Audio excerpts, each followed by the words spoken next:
Muito bem-vindos ao nosso canal Junta Médica e o tema de hoje vai ser infecção hospitalar. Nós sabemos que as infecções hospitalares são um problema. Quem não conhece alguém que teve entrada no hospital para resolver um problema e se criou outro, infectou alguma parte, infectou uma ferida ou infectou o pulmão. E isso é uma coisa, de certa forma, muito evitável, mas nunca evitável a zero. Mas tem como mitigar esses problemas de infecção hospitalar. Eu vou tentar aqui abordar para vocês diversos pontos da infecção hospitalar e vou passar a palavra aqui para o Davi Guzmão, que é cirurgião e lida na prática, né, com pacientes que têm potencial risco de infecção hospitalar. E nada melhor, né, Renato, que assim, um ortopedista que lida com grandes implantes. Eu acredito que, dentre as especialidades médicas que mais tem pânico quanto à infecção, é ortopedista que lida com grandes implantes e neurocirurgiões. Me corrija se tiver alguma a mais. Neurocirurgiões, porque quando infecta uma neurocirurgia, isso é um problema numa área muito nobre, né? E quem põe grandes implantes em articulações, ou até mesmo pequenos implantes, também acaba por estragar a cirurgia. A cirurgia acaba tendo um desempenho muito pior. Muitas vezes tem que se trocar essa prótese, muitas vezes tem que se remover a prótese. Ou trocar em um tempo, ou trocar em 2 tempos, podemos falar sobre isso também. Mas é realmente um problema que acaba diminuindo a performance do paciente no pós-operatório, certo? A gente tem aí 2 tecidos, né? A parte do tecido neural, né, que é extremamente sensível à infecção, né, com danos muito grandes, e a parte do tecido ósseo, que tem um metabolismo muito lento e que ela tem um combate muito limitado à questão de infecção, né? Então, esse é um dos motivos desse grande combate, né? E é interessante, assim, a quantidade de bactéria que tu precisa ter para uma infecção hospitalar em locais de implante, que tem material que não é teu, que não, o paciente não tem aquele material. Tem, por exemplo, um joelho biônico. A quantidade de bactéria para gerar uma infecção hospitalar ali é muito pequena mesmo. Porque não existe, o corpo tem pouca capacidade de combater bactérias em cima de implantes, certo? Não tem fluxo sanguíneo no implante. Não tem. E aí o seguinte, né? A bactéria gruda naquele implante que nem tártaro na boca da gente, que é um biofilme, né? E tu já viu como é que o dentista arranca, né? Ele arranca raspando. Mecanicamente, né? E isso daí, esse biofilme fica grudado ali e vai aos poucos diminuindo a performance do implante ou criando infecções até um pouco mais graves, né? Eu sempre digo para meus alunos lá, bactéria não tem macho e fêmea, gente. Se tiver uma, ela se divide em 2, em 4, em 8, 16, 32 e assim exponencial, vai. Né? Exponencial. Bom, eu acho que essa introdução, assim, aliás, eu tenho certeza que todo mundo tem uma noção da importância que é a prevenção da infecção hospitalar. Eu acho que todo mundo tem isso em mente, né? Eu já gostaria de lançar aqui uma pergunta para ti, Renato, que é a tua área de expertise, até para o pessoal conhecer isso, né? Existe diferença quanto ao índice de infecção hospitalar de um hospital para o outro? Sim, claro que sim. Em última análise, a infecção hospitalar ela reflete a qualidade assistencial do hospital. E quando eu digo a qualidade assistencial do hospital, isso inclui também os funcionários do hospital, certo? Não é só a parte física do hospital. O hospital tem boas práticas de limpeza, tem boas práticas de esterilização de material. Sim, isso é importante, isso faz parte. Mas isso já é meio automatizado, entendeu? Tem um robô que faz isso aí na grande maioria do processo. Com marcadores também, né, de esterilização. Com marcadores e com rotinas muito bem estabelecidas já há bastante tempo. Mas agora, e o funcionário? O funcionário está bem treinado, certo? A prevenção passa pelas mãos dos colaboradores do hospital. Literalmente pelas mãos, né?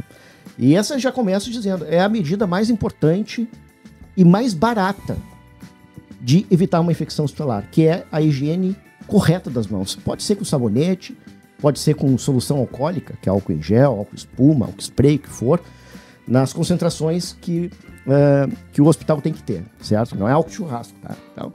Então, isso daí a gente sabe desde 1850, com Semmelweis, tá? O que aconteceu? Semmelweis... Essa história é muito legal, né? Essa história é bacana de contar. E essa história termina trágica, né? Tragicamente. Essa história é bacana de contar e é legal que é como uma cultura geral para o pessoal conhecer como que desenvolveu essa parte da antisepsia, né? Exatamente. E para mostrar, em paralelo com outras situações, como a medicina sempre foi muito barulhenta, né? Ela sempre teve um jogo de isso dá certo, isso não dá certo, a opinião... Uma frase famosa de Max Planck, né? Que a ciência evolui um funeral por vez. Então, não foi uma coisa tranquila. Lembre, pessoal, em 1850 não se conheciam bactérias. Mas Semmelweis trabalhava, se não me engano, na Áustria, né? Ele acabou correlacionando as pessoas que vinham com as mãos mais sujas com a febre puerperal. Então aquelas gestantes... A febre depois do parto, né? Que a mãe tinha o parto e começava a desenvolver uma febre do nada. Uma febre do nada e naquela época muitos morriam.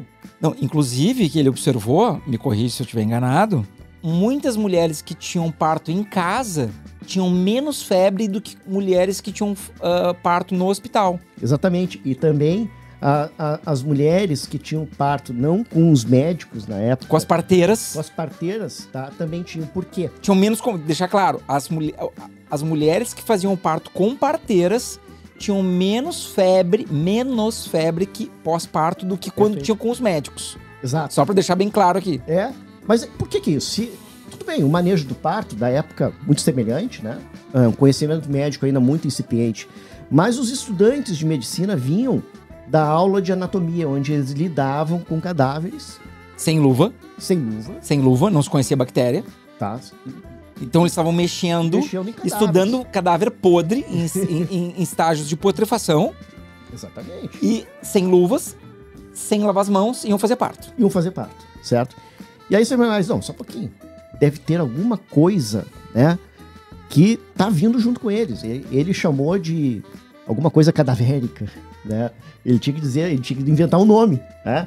Não, tem algum fluido cadavérico que tá fazendo esse problema E aí, vamos imaginar o escândalo que foi na época. Tu dizer que a culpa da febre era dos médicos e dos estudantes. Das mãos dos médicos. Das mãos dos médicos. Aquelas mãos que estão lá para salvar vidas... Estavam causando um problema, né? Então imagina essa situação política social frente a pessoas com ego inflado, que acho que vocês devem saber, né, que isso existe no meio médico. O que aconteceu, o burburinho que foi. A ponto de que as gestantes se deram conta disso. E elas fugiam do parto. Fugiam do hospital. E do parto com os velhos. E do parto com os médicos. Queriam parto com as parteiras. Bom, Semmelweis fez um estudo randomizado, certo? Prospectivo, olha só que cabeça, tá? Seguindo os preceitos científicos. Os preceitos de hoje, naquela época, tá? Então é o seguinte, um grupo de médicos, vocês são obrigados a lavar as mãos, ele botou um material hipertóxico, assim, na época não tinha... Acho que foi um formaldeído, né? Um formaldeído com cloro, agora eu não sei te dizer bem o que é que ele usou ali, mas o negócio, ninguém gostava de botar a mão naquilo porque machucava a mão, tá? Mas o fato é que aqueles médicos que fizeram a higiene das mãos depois de sair da sala de necropsia, não tinham febre puerperal. As suas pacientes não tinham febre puerperal. Ou tinham igual aos outros funcionários que não participavam dessas aulas de anatomia. De anatomia, de dissecação de cadáveres. E ele começou a entrar nesse clima e começou a ser ativista. E querer explicar que as pessoas tinham que lavar as mãos com aquela solução específica. Lavar as mãos. E assim, até hoje... É difícil convencer as pessoas de lavar as mãos. Eu posso dar dados internacionais, tá? O pessoal não acredita quando a gente comenta. O pessoal não acredita quando a gente comenta sobre isso aí. Então eu tô falando um negócio que foi descoberto em 1850, onde a média mundial hoje é 50% de higiene das mãos. Então, só 50% das pessoas lavam as mãos na frequência que deveriam. Perfeito. Tá? E com a técnica, sem contar com a técnica, tem que ser correta. Né? Bom, Semmelweis acabou incomodando tanta gente com isso aí, que o médico amigo dele, né, chegou para ele e disse: Semmelweis, é um sucesso esse teu case aqui. A gente tá tendo muito pouca febre puerperal. E eu quero que tu vá em tal hospital passar esses teus ensinamentos. Difundir esse conhecimento. Esse teu conhecimento. Ele foi pro hospital. Era um manicômio, né, um hospital para louco. Prenderam ele lá. Bateram tanto nele. Será que foi golpe? Foi o golpe do amigo dele isso, hein? Eu acho que foi. Como é que é? Bateram e prenderam ele. Não, internaram ele. Bateram ele até ele morrer. Morreu? Mataram ele. Mataram. Então, tipo assim, ele foi dar uma aula sobre higiene das mãos. Era golpe. E aí mataram. Diziam, vocês têm que lavar as mãos. Era um unicórnio, não deixaram ele sair, ele foi espancado diversas vezes e, meu Deus, ele morreu. Pra mostrar como é perigoso tu ir contra uma opinião mainstream, mesmo que a tua opinião seja certa. Mesmo que tu prove. Mesmo que tu prove a tua opinião certa. Tu prova, olha, claro. Depois veio a descoberta de bactérias e tudo mais. Foi exatamente isso que Max Planck quis dizer, né? Que muitas vezes um profissional da área da saúde ou da área da ciência, ele passa a sua vida toda defendendo uma verdade que era naquele momento. Quando a ciência refuta essa hipótese de verdade, ele, como ser humano, não consegue se modificar a sua carreira e assumir que tudo aquilo que ele vinha ensinando, que ele baseou sua vida, estava errado. Então, muitas vezes ele necessita morrer para que outra pessoa assuma e muda o paradigma daquela situação específica. Tu aceitar que tu trabalhou numa tese errada durante a vida inteira é uma qualidade para poucos. Isso é qualidade médica. Olha, em determinada época, tu tinha úlcera gástrica, e aí chegou um estudante de medicina... Durante a nossa faculdade a gente viu isso, né? Exato. Quando a gente entrou, tava se falando disso aí. Chegou um estudante de medicina, olha, isso aí é causado por uma bactéria. As pessoas caíram, debocharam. Especialmente cirurgiões, né? Exatamente. Porque o cirurgião, ele queria ir lá e excisar aquela úlcera. E suturar, e costurar ela. E suturar. Agora vamos contar, não sei se tu te lembra, contar como que esse estudante de medicina fez para provar que essa úlcera é causada por uma bactéria. Simplesmente esse estudante, ele veio com a hipótese que tinha uma bactéria, que hoje a gente sabe que é o Helicobacter pylori, que é essa bactéria que provocava a úlcera. E não acreditavam nele. Aí ele disse assim, então tá, eu vou provar para vocês. Ele fez um caldo de bactéria, Helicobacter pylori. Foi feita uma endoscopia antes, provando que ele não tinha úlcera. Ele tomou o caldo da bactéria. E teve úlcera. Aí, mostrou que a endoscopia com úlcera. Aí ele tomou antibiótico para aquela bactéria e curou a úlcera. Olha o que é o grau do comprometimento de botar a pele em jogo para tu conseguir mostrar aquilo e fazer uma mudança. Porque isso mexeu economicamente na dinâmica econômica, tirando de cirurgiões gastroenterologistas um tipo de procedimento que era a cirurgia para úlcera, e agora tu resolvia com antibiótico. Mais uma vez, um problema mecânico virou um problema infectológico. Tá? E isso a gente vai falar muito aqui nesses vídeos, porque tem diversos exemplos onde o próprio micro-organismo patógeno é que causa um problema, né? Até tem um exemplo da minha área disso, né? Algumas próteses soltam do osso e aparentemente sem um motivo específico. E quando se fez um trabalho randomizado colocando antibiótico no cimento ortopédico num grupo e não colocando cimético, magicamente as próteses que têm o cimento ósseo com antibiótico duram mais. Soltam menos. Então, provavelmente... A última a se provar isso foi agora de ombro, né? A de ombro também mostrou isso. 3 anos atrás, se não me engano. Mesmo, então assim, mesmo não tendo sido isolado o micro-organismo na prótese que soltou, é uma das hipóteses que foi uma infecção de baixa virulência, não detectável, que fez com que o implante se soltasse do osso. Perfeito. O exemplo dessas bactérias, Cutibacterium acnes. Prótese de ombro. Solta a prótese e não dá sintomas. O sintoma é a prótese soltando e dor. E aí a dor começa muito mais pela prótese solta, o efeito mecânico dela tendo micromovimento, do que a infecção em si. Então tem infecções hospitalares absolutamente silenciosas. Essa é a verdade. Né? E algumas não se sabe ainda, o agente etiológico. Ainda hoje estão sendo descobertos. Tu ter protocolos, né, voltando aqui para profilaxia, para evitar que se tenha qualquer tipo de contaminação do campo cirúrgico, passa sim por boas práticas de controle de infecção. Passa por um hospital organizado, um centro de esterilização organizado, uma equipe bem treinada e um cirurgião habilidoso. Isso faz parte, né? De forma que tu possa diminuir as chances de uma infecção hospitalar. Diminuir é nunca zerar, né? Isso é interessante. Por exemplo, prótese, vamos falar prótese de joelho, de quadril, boas taxas de infecção hospitalar, 1%, 0,5%, 1%, taxas excelentes, mas sempre vai ter aquele pequeno risco. Quando isso acontece, nós temos que fazer o tratamento correto dela também. Então, a infecção hospitalar, ela tem uma profilaxia para se evitar e tem também um manejo quando ela acontece, porque o risco zero não existe. Vamos desenvolver um pouco desse risco zero não existe, depois a gente vai voltar sobre a habilidade do cirurgião, que eu acho que é 2 temas interessantes aí. Então, assim, risco zero não existe. Mas como é que é? Sempre o pessoal fala assim, a medicina tá tão avançada, como é que não resolvem isso, né?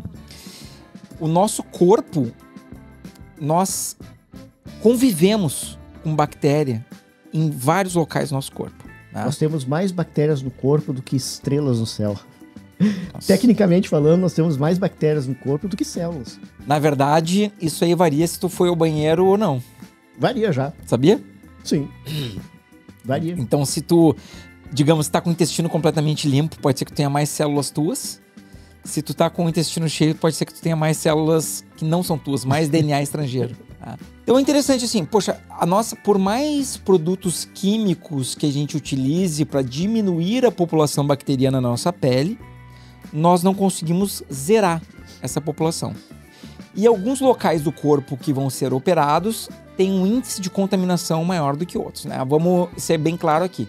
Uma articulação e o cérebro, digamos assim, são as 2 regiões mais estéreis que a gente tem. Quando a gente vai fazer uma cirurgia do aparelho digestivo, e aí vamos botar assim, um apendicite, um cálculo, são áreas que têm um grau de contaminação maior, mas também existe uma tolerância do organismo de capacidade de combate, maior. Claro. Maior, muito maior. Muito maior. Tem apendicite, por exemplo, a apendicite pode estar rota. Tu não tem uma infecção hospitalar. Que é o apêndice furou, digamos furou. Assim, o intestino furou. Já vazou lá pra dentro. E vazou conteúdo intestinal. Vazaram fezes na cavidade abdominal. Então, assim, imaginem o grau de contaminação. É basicamente é o grau máximo, já é uma infecção. Já é uma infecção instalada. Já é uma infecção instalada.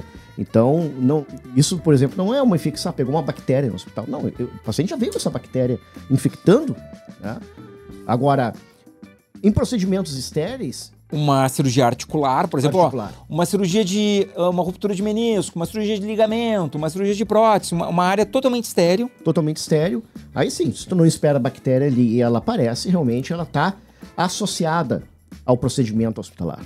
Então, por definição, ela é uma infecção hospitalar, o que não quer dizer que seja uma bactéria difícil de tratar. Não quer dizer que seja uma bactéria do hospital. Do hospital. Pode ser uma bactéria da pele do paciente. Do paciente, né? O paciente pode ter essa bactéria e ela achou um material estranho ao teu corpo, inflamado do pós-operatório, grudou na prótese e se divide. E o nosso corpo tem uma certa capacidade de lidar com essas bactérias, né, Renato? Então, assim, mesmo, digamos assim, que algumas bactérias, né, estejam em contato com a ferida operatória, ele tem uma capacidade das nossas células de defesa a combaterem essas bactérias e fagocitarem e darem conta dessas bactérias, né?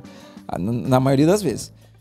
Agora, uma coisa interessante, né? Sobre a habilidade do cirurgião, voltando para aquele ponto. O que o Renato quis dizer com isso? Poxa, um cirurgião que tem um cuidado, um carinho com os tecidos. Um cuidado em cauterizar para não formar hematoma em excesso. Não dilacerar tecidos durante o seu procedimento. Ser rápido e preciso. Isso resulta numa cirurgia menos traumática.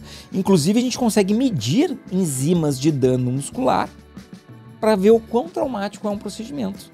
Então, é totalmente diferente uma pessoa que foi atropelada e teve que fazer uma cirurgia de urgência versus uma cirurgia programada onde o paciente estava no seu melhor estado e o cirurgião também, não estava de plantão naquele dia. Paciente ajustado do pré-operatório. Ajustado, a glicemia. Isso é outro... Ó, vamos a gente... Encerrando aqui a parte do cirurgião, acho que deu para entender, né, a questão da necessidade da habilidade. Mas a gente podia falar do seguinte, porque o paciente, ele consegue escolher o hospital que ele vai ser operado na maioria das vezes. Mas Então ele tem uma certa influência sobre a instituição no momento da escolha. Mas uma vez que ele escolhe a instituição, ele já não consegue mudar tanto o que acontece lá dentro. Agora, o que o paciente pode conseguir contribuir com a prevenção? Aí, assim, claro, junto com a equipe médica, né? Então, assim, o que nós podemos ter de melhora no organismo do paciente para que diminua o risco de infecção hospitalar? Eu acho que esse é um ponto bem importante para todo mundo saber. É um pacote. É um pacote de medidas. Eu aconselharia você aí que vai ter que fazer uma cirurgia eletiva e tudo mais, que converse com o seu médico e pergunte para ele qual é a tua taxa de infecção. Primeiro isso. Saiba quem é o teu médico, né? E pergunte para ele quais são para essa cirurgia, porque o protocolo não é o mesmo para todas. A glicemia é para todos. A glicemia é para todos. Qual é o pacote que eu vou ter que fazer para diminuir as chances de infecção hospitalar? As medidas que eu posso fazer. Isso começa em casa. A gente tem ideia. Isso começa assim, dependendo da cirurgia, começa 5 dias antes. 5 dias antes o paciente já está usando produtos que diminuirão as chances de ter infecção hospitalar. Isso tem que estar programado. Vamos falar então assim, ó. A pessoa tem uma cirurgia eletiva para fazer. Existem muitas cirurgias eletivas. O que ela pode fazer para diminuir esse risco? Eu já vou citar aqui alguns exemplos, né? Então, assim, a pessoa que tem diabetes, se ela fizer um controle do nível glicêmico adequado, ela vai reduzir seu risco. Vai. O paciente não pode chegar no hospital com 700 de glicemia para fazer uma cirurgia eletiva, né? Ele nem vai ser aceito, na verdade, né? O anestesista... Eu espero. É esperado que o anestesista barre isso numa cirurgia eletiva. Eu espero, mas isso tudo tem que ser... isso tudo tem que ser planejado, entendeu? É planejado como você planeja uma viagem. Olha, eu vou para tal lugar, eu tenho que levar tal roupa, senão vou sentir frio ou calor, né? Eu tenho que despachar a bagagem. Claro que a gente não está dizendo que as pessoas têm obrigação de saber sobre isso, mas justamente a gente está aqui para dar informação que você tem que pedir isso pro seu médico. Existe essa possibilidade de tornar a tua cirurgia mais segura. Mais segura. Tá? Outro ponto interessante, Renato, eu sei que diminuiu a incidência muito de fumantes hoje em dia, mas o paciente que é fumante, ele também tem uma alteração na microcapilaridade, que isso aí também vai influenciar na infecção. Influencia, o risco aumenta e parar de fumar antes da cirurgia diminui o risco, não zera, mas diminui. Então, a grande questão de infecções hospitalares, desses de procedimentos eletivos, é que tu não tem uma bala mágica, tu tem várias etapas. E vai compondo. Vai compondo, entendeu? Tu vai construindo desde a fundação até chegar no topo. Não tem tu faz isso aí, deu tudo certo. Não. Tu tem que estar com a glicemia boa. Tem que ter parado de fumar pelo menos 30 dias antes. Certo? Tu tem que usar o protocolo de desinfecção que o hospital utiliza. Aí depende da cirurgia, não dá pra dizer qual que vai usar. Tem a cirurgia de prótese é uma. Cirurgia de prótese é sempre mais cuidadosa, porque prótese é fácil infectar e difícil desinfectar. Eu sempre digo, né? Uma folha que balança, ela não desbalança. Depois que infectou a prótese, vai dar trabalho. Não necessariamente seja uma infecção grave. Eu não vejo isso, assim. Infectou a prótese e teve uma sepse. A bactéria se espalhou pelo corpo inteiro. Isso aí a gente não vê. Diferente de área neurológica, pode ser bem mais grave. Né? Mas a prótese, de certa forma, está comprometida. Né? E todo aquele trabalho foi comprometido porque em algum ponto, alguma medida falhou. Né? Ou fez tudo certo e deu azar. Né? Como tu falou, 0,5% é um excelente... É uma taxa excelente. É admissível em hospitais aí, americanos e europeus até 3%. Né? Mas 3% já é meio operar na Mas é admitido. Não quer dizer que seja bom, né? Não, bom é não ter. Eu diria que o bom até nem fazer a cirurgia, é tu ser saudável. O ideal é não precisar de cirurgia nenhuma. Tu saúde, tu não vai mais. Se vai fazer, bom, minimiza os riscos o máximo que tu puderes, né? Converse com o teu médico. Agora, Davi, eu queria que tu me falasse durante a cirurgia, que nós chamamos de transoperatório. O que pode ser feito para diminuir as chances de infecção hospitalar? Tem alguns cuidados assim que são bem importantes e que deveriam ser mais considerados do que são, na minha opinião, né? Que um deles é a manutenção da temperatura corporal. É incrível como, às vezes, as pessoas não valorizam isso. Tá? Mas vamos pensar o seguinte. A sala cirúrgica, ela é uma sala bem gelada, porque é um ambiente tenso e o cirurgião está embaixo de focos operatórios que são muito quentes e, especialmente no meu caso, a gente usa aquela roupa... Camadas de roupas, né? Camadas de roupa e usa aquele capacete, né? Que aquilo, ele esquenta mais do que o normal, ele tem uma ventilação própria, mas ele esquenta mais. Então a sala hospitalar, ela é mais gelada. Levando em consideração isso, vamos levar em consideração que durante a cirurgia o paciente vai estar despido. Então, assim, conforme a área que vai ser operada, o paciente vai estar praticamente sem roupa. Claro que ele está coberto pelos campos cirúrgicos, mas ele vai estar sem roupa.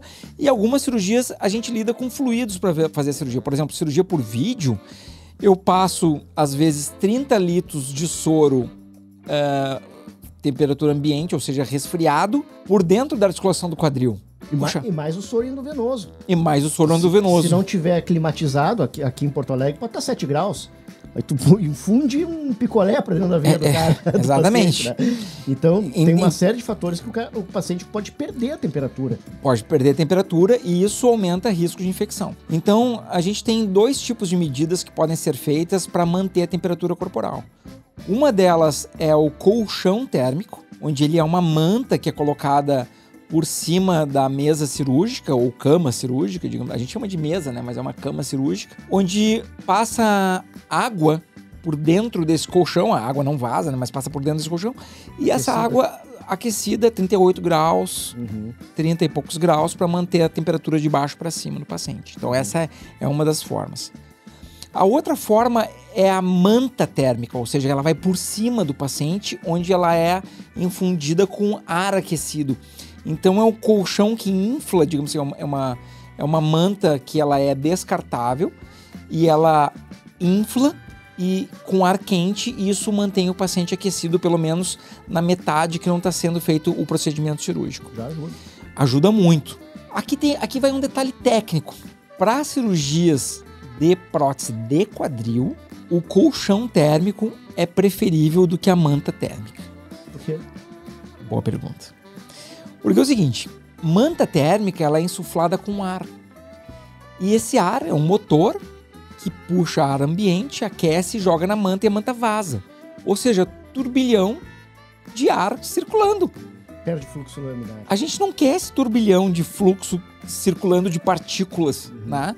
Então, por mais que esta manta vai ter uma camada de campo cirúrgico por cima separando, o turbilhonamento dentro do ambiente não é tão saudável quanto o colchão térmico, que é a circulação de água que não turbilhona o fluxo de ar dentro do ambiente. Perfeito. Então já tem essa preferência. O outro ponto importante que é o óculos nasal com oxigênio.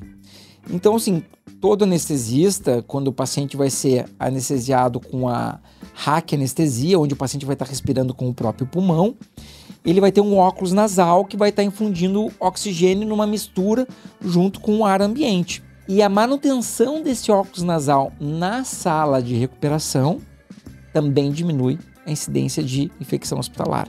Mais um item que é a manutenção da glicemia durante o período da internação toda. Nós já falamos que o paciente tem que estar compensado da diabetes no pré-operatório, antes da cirurgia, mas isso também tem que ser mantido rigorosamente durante a cirurgia. Porque a gente sabe que situações de estresse têm a tendência de desequilibrar o sistema do controle do paciente da glicemia, que, digamos, o paciente que tem, eu não gosto desse termo, né, pré-diabetes, né, tipo assim, pré-grávida, né, então assim, toda mulher é pré-grávida, então assim, não tem essa situação pré-diabético. Ou ele tem uma capacidade de lidar com a glicemia ou ele não tem a capacidade. Se ele está começando a não manter a glicemia abaixo de 100, ele já é tecnicamente diabético. Ele é classificado como pré-diabético, mas a gente sabe que ele já é diabético. Então, porque ele já está perdendo essa capacidade. Então, uma situação de estresse cirúrgica, essa capacidade pode diminuir mais ainda. Então, manter a glicemia controlada, obviamente que a gente não quer aumentar o risco nesse controle, né? A gente não quer deixar ele hipoglicêmico, mas isso é monitorado durante a cirurgia, né? É monitorado durante a cirurgia E é monitorado no pós-operatório também, de horas em horas se faz o teste glicêmico no paciente que tem essa tendência, né? E manter o índice glicêmico sob controle também reduz o risco de infecção hospitalar. Então, vários desses detalhes, eles necessitam uma atenção melhor. E isso aí entra naquilo que tu falou, né, Renato? O pessoal que está no hospital, porque, infelizmente, tem alguns hospitais que tem um turnover, que é a troca de funcionários muito intensa, onde muitas vezes um funcionário sai, uma massa de funcionários sai, e não tem um tempo adequado para o treinamento daquele funcionário que entra devido a esse turnover aumentado. Saber as rotinas da instituição, né? Para a gente manter uma estabilidade e um padrão de tratamento dos pacientes cirúrgicos. Para manter a equipe afinada. Manter a equipe afinada. Então, é uma equipe. É uma equipe. Então, eu vou entrar num tema polêmico aqui, né? E aqui o nosso objetivo aqui é a gente divagar sobre algumas coisas e trazer para vocês algumas realidades que muitas pessoas... De quem vive o assunto. De quem vive o assunto, tá? Entendeu? Nós não estamos aqui lendo um teleprompter, ou a gente vive isso. Então, eu de um lado, tu do outro, mas também é uma equipe também. É uma equipe também, tá? E não é à toa que também é uma coisa muito interessante, né? Porque assim, a gente já é amigo previamente de entrar na medicina e a gente foi para áreas totalmente diferentes, mas tem uma correlação muito intensa, né? Então eu me sinto até privilegiado de tu ser infectologista por essa troca de informação que a gente faz semanalmente. A gente fala semanalmente sobre esse assunto. Então, o ponto mais polêmico que eu vou comentar aqui. Então, algumas vezes, o paciente pensa assim, não, doutor, eu queria fazer minha cirurgia no sábado, né? Porque daí não me atrapalha meu trabalho, meu familiar pode me acompanhar. Mas sabe que o hospital não funciona da mesma maneira como ele funciona no dia de semana e como ele funciona no sábado e domingo. Sábado e domingo, tu tem esquema de plantão. Sábado e domingo, tu tem pessoas que não gostariam de estar no hospital. Então, o funcionamento do hospital no sábado e domingo... É diferente. Ele não é tão azeitado quanto no dia de semana. Tá? Então, por exemplo, assim, às vezes a fisioterapia no pós-operatório atrasa, às vezes o funcionário que está lá no hospital não é o funcionário que... Por exemplo, o meu dia de cirúrgico fixo, eu tenho um dia de cirúrgico fixo. É a mesma equipe, todo mundo... Isso é o ideal, né? Assim, o anestesista é o mesmo, os meus auxiliares são os mesmos sempre, não importa se vai ser sábado ou... Mas eu não tenho controle sobre a equipe do hospital. Então, às vezes, o funcionário que vai me atender lá, ele tem menos costume na minha cirurgia do que ele tem no meu dia fixo. Claro. Será que compensa, então, fazer a cirurgia no sábado? Eu sempre digo, o trabalho no hospital, ele é muito parecido com o trabalho de um avião voando. Né? Tu tem equipe ali. Tem equipe, cada um tem a sua função. E ela tem que ser seguida de forma azeitada, que nem tu falaste. Outra coisa, né, cara? Cirurgia da noite, né? Cada um tem uma rotina. Eu não gosto de fazer cirurgia de noite. Poxa. Chega cansado. Tá cansado na cirurgia. Trabalhou durante o dia. De noite tem a equipe de plantão noturno, que já é um outro... não são pessoas que tu vai selecionar, porque são pessoas que estão num rodízio de plantão, tá? Então não funciona da mesma maneira. Não estão acostumados à tua cirurgia. Tu só faz essa cirurgia. Exato. O funcionário do hospital, ele atende vários tipos de cirurgia. Vários tipos de cirurgia, mas é claro que tu tem que pegar uma equipe que esteja familiarizada com a tua Vamos dar um cirurgia. exemplo assim, a pessoa vai fazer uma cirurgia plástica, tá? O que tu usa de instrumental na cirurgia plástica? Tu usa uma caixa de instrumental básico lá, um porta-agulha, um bisturi, alguns afastadores. Cirurgia ortopédica de prótese são 9 caixas desse tamanho, com múltiplos tamanhos de testes, onde aquilo... Com furadeira? Com furadeira, com serra, uma marcenaria. Onde, se o funcionário não está acostumado com aquilo... Tanto é que nós temos instrumentadoras específicas que vêm a mais na cirurgia, para cirurgias de próteses, que fazem só isso. Eu entendo, não é uma crítica ao funcionário que está lá de plantão. De maneira nenhuma. Ele é um herói, na minha opinião. De maneira nenhuma. Equipe, ele tem que estar lá, ele é essencial que está lá. Mas se ele não está familiarizado, muitas vezes até aumenta o tempo de cirurgia. Claro. Começa a atrasar. E aumentar o tempo de cirurgia é fator de risco para infecção. E aqui mais uma coisa que tu me lembrou, que é sobre o número de pessoas na sala cirúrgica. Então é o seguinte, eu já fui estudante de medicina, nós já fomos, eu já fui estudante de ortopedia, e já fui estudante de subespecialização em cirurgias do quadril. Eu sei que é importante o estudante aprender. Mas, dito isso, atualmente, na minha cirurgia não é lugar de aprendizado. Então eu não quero um estudante, alguém que vai aprender na minha cirurgia, porque o meu comprometimento é com o paciente que vai estar lá. Então eu limito o número de pessoas na sala cirúrgica para não aumentar o risco de infecção. Tem até um número que o pessoal fala, um número mágico, 5 pessoas. 5, número mágico. 5 no máximo dentro do... E outra coisa, porta fechada. Porta fechada. Porta aberta, entra corrente de ar, turbilhona no chão e levanta partículas do chão, por mais que tenha sido limpo. E essa partícula pode cair em cima da ferida operatória. Tanto é que se tu for passar no corredor lá no dia que eu tô operando, tem uma porta no centro cirúrgico que tem 2 esparadrapos grudados. A sala cirúrgica tem 2 portas. Numa delas tem o esparadrapo. Não abre essa porta. Só pode sair pela outra e tem que abrir e fechar. Justamente para limitar o fluxo de pessoas dentro da sala. Aí, às vezes, gera um certo desconforto em algumas pessoas, mas assim, ó, eu sou o responsável naquela situação ali. Exatamente. Não dá pra entrar muita gente. Às vezes assim, tem uns estudantes aqui, não sei o que, podem assistir a cirurgia? Não, não podem. Às vezes o familiar pergunta, né? Olha, eu gostaria de assistir a cirurgia, ou às vezes o familiar da área médica, eu explico, olha, uma pessoa a mais na sala cirúrgica vai aumentar o risco de infecção. Se acontecer uma infecção com o teu familiar, tu vai estar bem com isso? Pelo fato de tu ter entrado, vai aumentar o risco? Aí o familiar pensa 2 vezes. Eu dou um exemplo meu. Quando tu operaste meu pai do quadril, o pai perguntou, eu queria que tu estivesse na cirurgia. Não irei. Vai só aumentar o risco. Não, só posso atrapalhar. Eu só posso atrapalhar lá. Minha filha fez uma cirurgia de... Cara, nem é uma cirurgia, mas assim, é um procedimento de 20 minutos, tá? Botar um dreninho de ventilação no tímpano.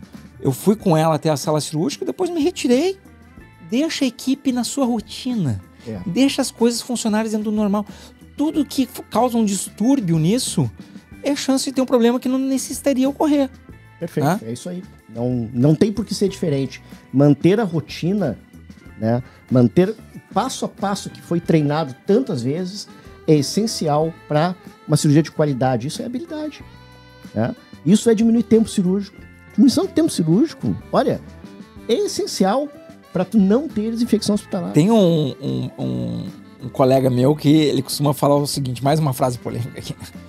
Ele costuma falar o seguinte, tem 3 tipos de cirurgião. Tem cirurgião rápido e ruim. Tragédia.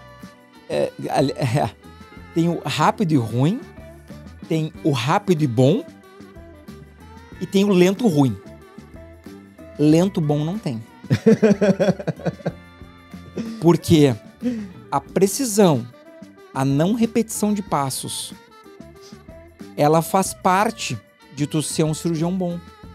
Então, se tu é extremamente lento e prolixo em repetir vários passos durante... É como tu tá numa cozinha, fazer um prato, e tu começa a repetir vários passos durante... Falta treino. Falta treino. Então tu não é bom. Então tu não é bom ainda. A tua formação ainda não tá no ápice. Ainda não tá no ápice.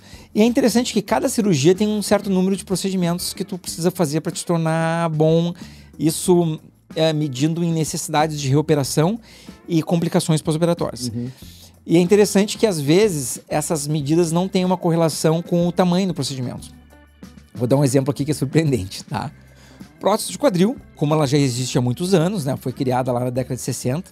Ela, normalmente, após 50 cirurgias que o cirurgião executou, ele já entra na média do índice de reoperações, índice de infecção, índice de complicações. Em geral, falando em geral, 50 cirurgias, tá? Que ele executou sozinho, né? A cirurgia por vídeo, que ela, em termos de porte, ela é menor, né? São 3 furinhos. Sabe quantas tu tem que fazer para entrar na média e estabilizar no voo cruzeiro? Deve ser mais. 500. Nossa. Cara, 10 vezes mais. Cara, é vídeo, cara, Porque imagina o seguinte... É diferente. Tu tem uma coisa a mais entre tu e o paciente. Exato, tu tem uma barreira a mais, né? Um material a mais. Sabe quando inventaram o mouse? Foi um grande problema explicar para as pessoas que tu ia mexer um aparelhinho aqui e uma seta ia mexer lá. Até hoje eles não se decidiram se tu rola pra cima lá ou rola pra baixo. Então assim, botaram os dois jeitos. Então, a cirurgia por vídeo, tu mexe a mão aqui, mas tu olha pra câmera. Então tu tá olhando pra lá, mas tu tá mexendo aqui. De frente pro paciente. Exato. Então, assim, a geração videogame, né, que ainda bem que eu entrei cedo nisso, na época eu não achei que ia ser uma vantagem, né? Mas parece que o jogo... Aparentemente... Parece que o jogo virou. Na época parecia que era uma desvantagem. Mas agora no videogame, e a geração videogame, ela vai ter uma facilidade nessa adaptação, tanto na cirurgia por vídeo quanto na cirurgia robótica. Né? É aquela coisa assim, quem já pilotou um carrinho de controle remoto, é muito fácil quando tu pilota, quando o carrinho tá indo, né? Mas quando o carrinho tá voltando, inverte o comando. E na cirurgia aqui tem algumas vezes que eu gosto de fazer com a câmera de ponta cabeça, porque facilita o cabo da câmera, ele vem aqui pra baixo, às vezes ele bate na mão de baixo, aí eu viro a câmera de ponta cabeça, pro cabo não bater na mão. Mas quem tá assistindo fica louco, né? Porque fica de ponta cabeça.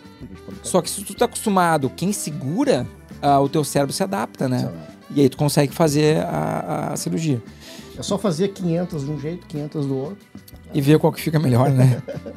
E outra coisa que ajudou bastante também, né? Foi os simuladores realísticos e o treinamento em cadáver, né? Que no Brasil é mais difícil, é menos frequente de ter, mas nos Estados Unidos, em Miami tem grandes centros de treinamento. Isso aí também ajuda muito para que as pessoas possam treinar de forma exaustiva, sem o risco e sem o tempo, para na hora de performar em humanos, né, vivos. E sempre é bom que ele performe inicialmente com um mentor, né, alguma pessoa que está do lado, que se a pessoa está tendo dificuldade, o mentor assume.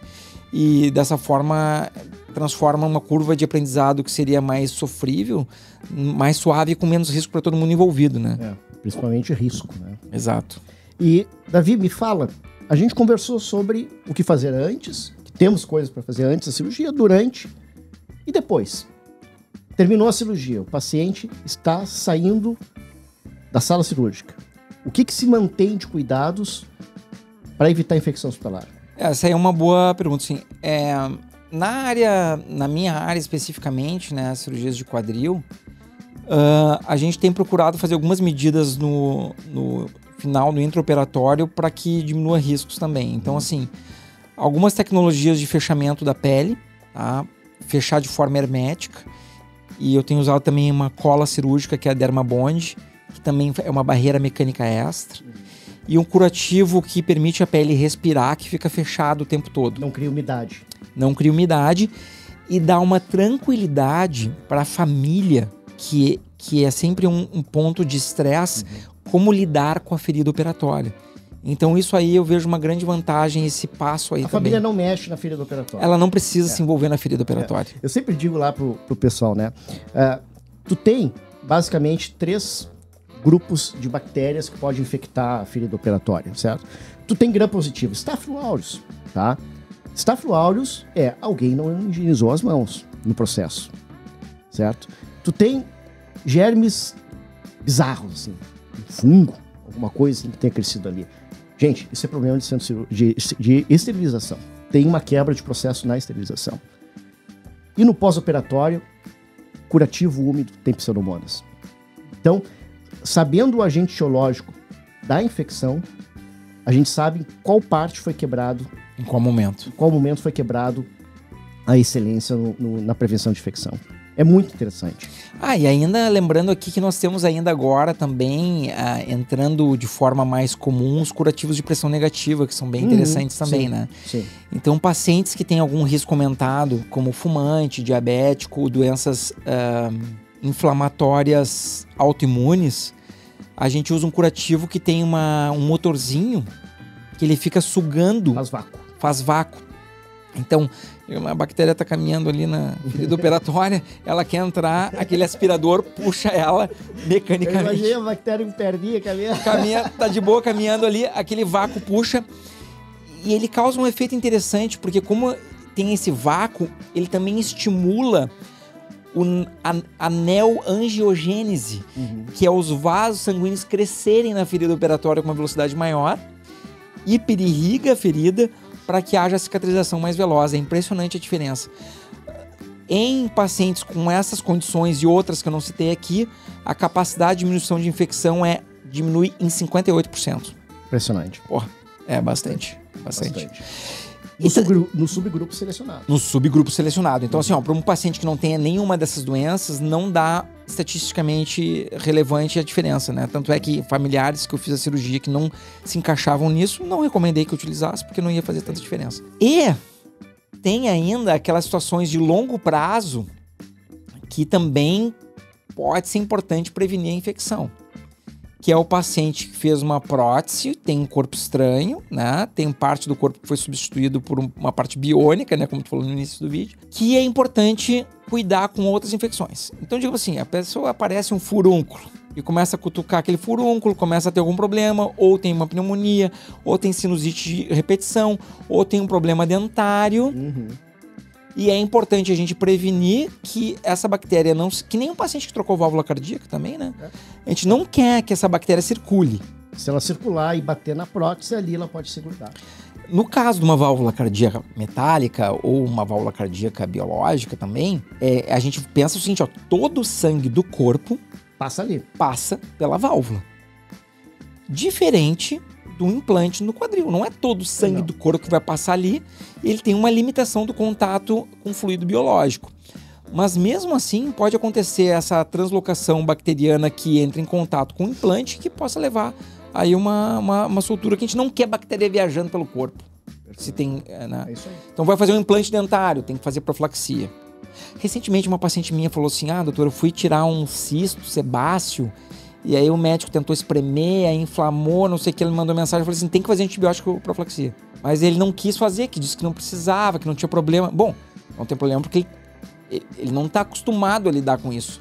E é raro essas infecções hematogênicas. Mas não é porque é raro que a gente não quer prevenir mais. Não, com certeza. A gente quer tentar, né, deixar esse número menor possível. Já que tu falaste de antibiótico, vou falar um pouco da minha parte de antibiótico profilaxia no transoperatório. Então, nós temos, assim, toneladas de artigos sobre isso, certo? E eu vou simplificar o máximo possível, que é o que eu sempre falo, tá? O ideal é usar o primeiro antibiótico profilático 2 horas antes da cirurgia, tá? Uma é aceitável, mas tem mais artigos sobre 2, certo? Aí, a cada 4 horas de cirurgia, ou seja, depois que tu aplica ele mais 4 horas, tu repica a mesma dose. A mesma dose. Dose alta sempre. Usa até 24 horas, certo? Depois de 24 horas, o nível de evidência cai. Provavelmente não precisa se usar em nenhuma situação. Então, é muito mais importante o antibiótico profilático, tu cuidar o início dele. O timing. E às vezes, se o hospital não é organizado, é difícil dar 2 horas antes, porque atrasa bloco cirúrgico, atrasa não sei o que lá. Então, é 2 horas antes. Por quê? Se tu usar logo junto da incisão, tá? Se tu usar depois da incisão, não previne nada. Se tu usar junto da incisão, tu vai ter concentração sérica adequada, ok? Mas a tecidual não vai estar impregnada. Tá circulando nos vasos, mas não entra no tecido. Que é o que interessa. Que tem que estar lá. Tem que estar lá no tecido. Isso leva um certo tempo, né?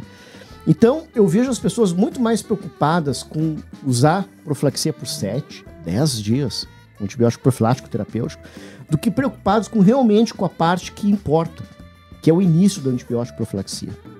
E isso é uma coisa que acontece já no centro cirúrgico, muito provavelmente, né? E se estende até o primeiro pós-operatório do paciente. É extremamente importante. Outra coisa também que a gente pode entrar no balanço da organização de cada hospital, né? Se vale a pena o paciente internar um dia antes ou internar no dia da cirurgia. Da população da bactéria se impregnar também antes. A gente dá um prazo, o prazo médio é 48 horas. Que entre 48 e 72 horas, a gente diz, olha, agora já pode estar colonizado, né? Se é uma cirurgia de intestino, assim, é mais para 72 horas. Leva um tempo, né? Mas se vocês procurarem na internet, tem um vídeo acho que é do CDC, mostrando ali, né? O pessoal vai tocando. Muito bom aquele vídeo do CDC. É assustador, né? A gente podia botar o link na descrição, né? Vamos botar o link na descrição. Onde tu toca, fica contaminado, entendeu? Então é o seguinte, né? O que eu digo, o paciente interna antes, é chance maior dele pegar alguém que quebrou algum passo, não higienizou as mãos. Aumenta a chance. Hospital, avião e submarino, quanto antes de sair dele, melhor, né? Melhor, e tá dentro do hospital é menos seguro que no avião. É impressionante isso. Às vezes a pessoa quer assim, doutor, deixa eu ficar mais um dia, que daí eu não preciso ir pra um hotel antes de pegar o avião. Davi, as pessoas baixavam o hospital pra fazer check-up. Cara, isso é...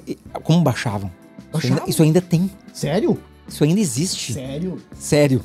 Eu não acredito, Pô, cara. pode procurar nos grandes hospitais aí. Bom, tem um outro tema ainda dentro do hospital que é interessante também sobre infecção, né? Eu sei que pode não ser a realidade da maioria das pessoas, tudo bem, mas aqui a gente tem que sempre mirar no que é melhor e almejar melhorar sempre, né? Que é a questão, assim, de número de pessoas que tá num quarto. Então, E acompanhantes. que tem como a consequência os visitantes, a consequência do número de funcionários que vai entrar e sair dentro daquele quarto.